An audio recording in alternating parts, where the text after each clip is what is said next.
Hey guys, what's up? Welcome back to my channel. If you're new here, my name is Natalie and I make golf lifestyle videos.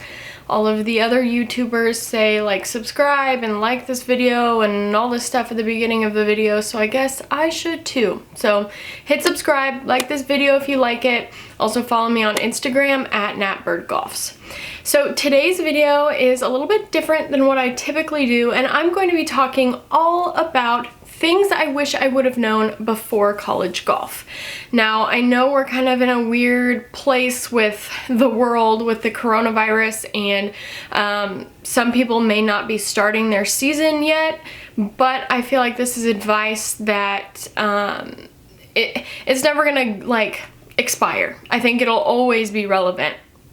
And I just want to share things that I wish I would have known, because I had a great college golf experience, but just like anything else, you know, hindsight is 20/20, and I really think, that is such a cliche with this year. I had a great college golf experience, but as always with things like that, there's some benefit to being able to look back and think about things you learned and what you wish you would have known before. So today I'm going to share with you everything I wish I would have known before I started college golf. For those of you that are new to my channel or didn't know, I played college golf at Missouri Western State University. It's a Division II school in St. Joseph, Missouri, which is about an hour-ish north of Kansas City, and we are part of the MIAA conference, which is a pretty competitive conference as far as college golf goes, especially Division II, in the Midwest. Now, I want to make a point that when we hear about college golf, we typically think of like Arizona and California and Florida, and that's not to put any of those areas down, but we're talking Midwest here, so I think I have a little bit of a different perspective, but I still think I could help anybody that's going into college golf. So hopefully this information is beneficial to you. The first thing I want to say is that it doesn't matter where you play college golf. Now, obviously there are exceptions to that in so many different ways, like we're not talking academics or anything here. But if you have lofty goals for golf, it doesn't matter where you play within reason. What I mean by that is I wanted to play golf professionally. I wanted to pursue a career in golf. And the fact that I played Division II golf didn't change my opportunity to do that. Now I'm gonna make a video all about my golf story and all of that, but when we're talking college golf, big picture, it just doesn't matter. Now, there's no way for me to talk about some of this stuff without sounding like full of myself, but when I was in high school, I had opportunities to play at multiple different schools, and I ultimately chose the Division II route because number one, I liked Missouri Western, number two, I was offered a full ride, and number three, I knew I was gonna get to play immediately. I wasn't gonna have to redshirt, anything like that. And I'm not gonna lie, when I first committed to Missouri Western, I kind of got lost in that headspace of, well, I'm only playing Division II golf, so that means I'm not a very good player. When that's not true at all. There are plenty of professional golfers and successful golfers that played at the Division II level, and even Division III and junior colleges and all sorts of stuff. So it doesn't matter where you go to school. If you have high goals for golf, you can accomplish them no matter where you go. Now that leads me into my second point and second thing I wish I would have known before college golf, and that is, big picture, it's all relative. Your stroke average, par, all of it, it is just totally relative. Golf is one of those sports where the conditions kind of determine everything. So you can't compare a 72 on a cold, windy day at a really difficult golf course to somebody that shoots 72 at an easier golf course and it's 70 and sunny outside. The reason I wanted to bring that up is because I played, again, in the MIAA. Our region was up north, so we played in a lot of terrible conditions. I probably played in rain gear and Under Armour and like just piled on clothes more so than I did the alternative. And there were a lot of days where 80 was a freaking good score, and it would show in the leaderboard of the tournament.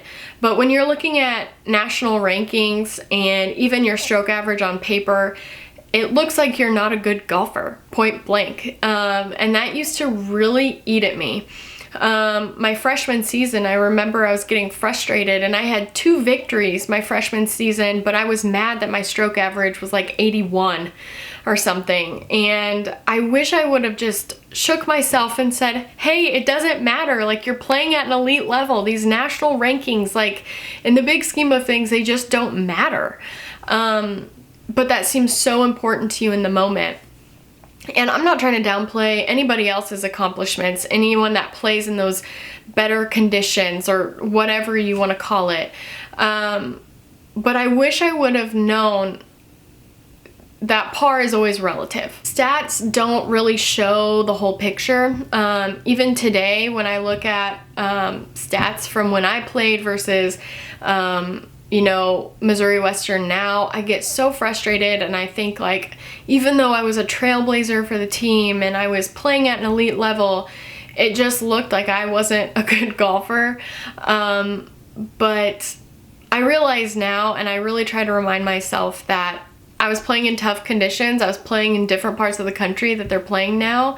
And that just makes a big difference. And so if you're competitive in the tournaments you're playing and in your conference and in your region, that is so much more important than having a great national ranking, because you're usually playing against people that play in similar conditions as you. And par is always relative. And I think it's really easy to get lost in the numbers when numbers don't show the full picture. So I wish I would have known that, and I would have remembered that as I played college golf. My third tip and thing I wish I would have known going into college golf is that it doesn't matter what other people are doing. That sounds so elementary, but it is something that's so difficult, especially if you play in a lot of competitive events. You probably know how difficult it is to not try to compare how you're playing with somebody else, especially somebody in your group. You have to play your own ball and your own shots. You only can control the things that you can control. And it took me a while to realize that, except for my freshman year. I just was so oblivious to everything because I think because I was just a freshman and I was just glad to be playing golf. But I went out and I played my own ball, and ignorance was kind of bliss because again, I'll go into my golf story in another video, but I was highly competitive as a freshman. And I think that was because I was just out playing my own ball. Now, as I started realizing essentially how good I was, there was kind of like a catch-22 to that, because I started being so much more aware and concerned with what other people were doing on the golf course. And as much as I tried to work on that, that was something that took me a lot of time to mature and get past that. The summer before my senior season, I saw dramatic improvement in my golf game because I started working with a new swing coach, and I was reading a lot of Dr. Bob Rotella books, and I just saw this dramatic improvement in my game. And I adopted the mindset of somebody's gonna have to bring their best game if they wanna beat me. And I really truly felt that way. And that's not to say I was the best golfer ever, and I definitely was not perfect. I played a lot of really bad rounds, just like anybody else. But having that mindset really freed me up to really focus on what I was doing and not listen to what anyone else was doing or what their scores were, or pay attention so much to the people in my group.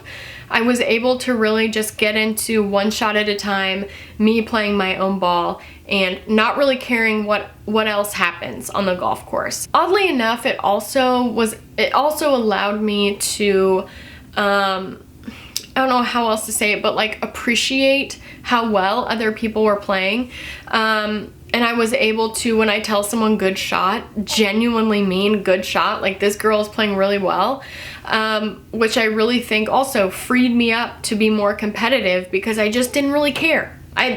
I wanted to win the tournament, but there was nothing I could control in this other player's golf game. And it took me a long time to learn that.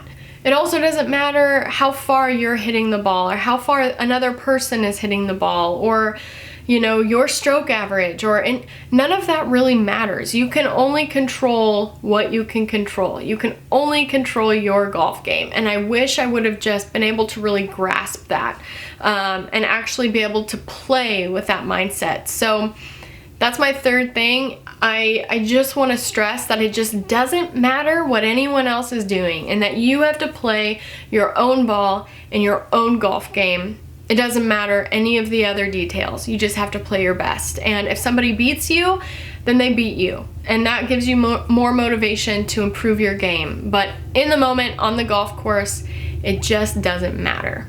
The next thing I wish I would have known before starting college golf is that you have your golf life and you have your regular life, and it's really hard to separate the two. It's really hard, especially when you're a very competitive person, it's really hard to separate those. And especially as a student athlete, because you kind of eat, sleep, and breathe your sport. But I did that kind of to an extreme. It's really hard to have good friendships, good relationships, and to do well in school, and to be able to just function as a human being when you are so wrapped up in your sport. If I had a bad round, it just took all of my confidence. I really struggled with not having this guilt in my personal life that was based on a poor golf performance. It affected every aspect of my life. And I wish that I would have known, like, dude, they're different things. Playing a bad round does not make you a bad person. It's just so unreasonable. And I wish I would have just been able to move on.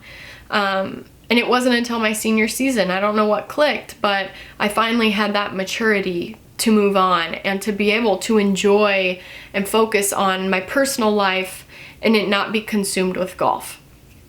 And so that's the point I want to make, is that it's really hard to separate the two, but if you're able to, it will help both of those sides of your life. It'll help you to have better relationships and be more successful off the golf course, and it will help you be more productive and successful on the golf course.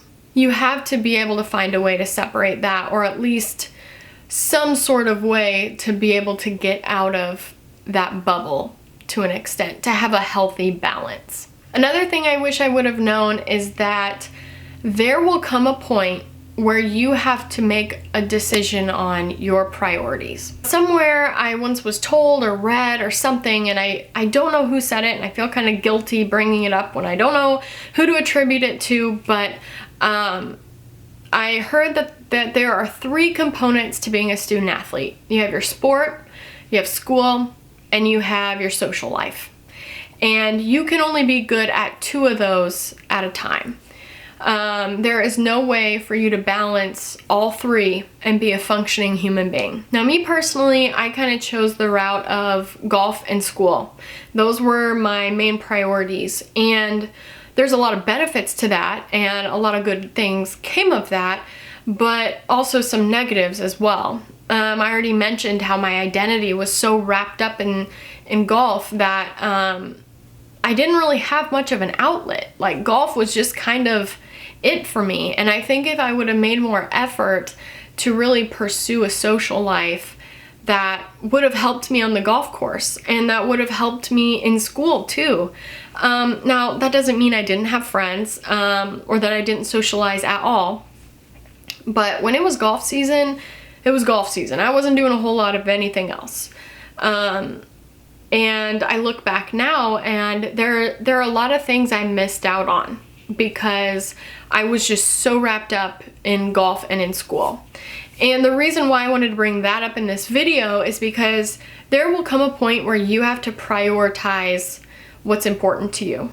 Now, I'm not going to sit here and tell you what should be important and what you should focus on, because it's kind of not like, you don't have to make this definitive answer and that's what it is your whole time in school.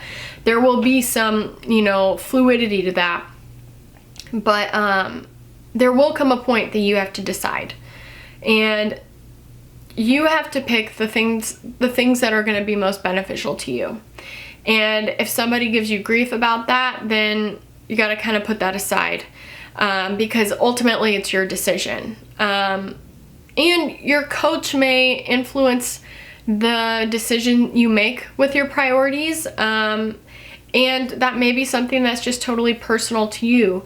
There's no right or wrong, but just be aware that when you are prioritizing things, that there are benefits and drawbacks to all of those things. So just be cognizant of those things when you're deciding your priorities. Along the lines of like priorities and choosing what you focus on and all of that, I wish I would have known that it is okay to have fun and to have friends and to do things that aren't related to golf. Again, you have to decide your own priorities, but it was hard for me to accept that. I was just so into golf that there are so many times that I could have gone out and had fun with my friends, but I felt so guilty about what had happened on the golf course, or I felt like I wasn't allowed to enjoy life or to enjoy college, that I just didn't. And those things are not separate. Like, you're allowed to have fun. You're allowed to make friends. And I didn't allow myself to do that as much as I wish I would have. And part of that is I'm definitely kind of a loner type of person. And so I'm already kind of more of like an isolated type of person. And there's nothing wrong with that within reason.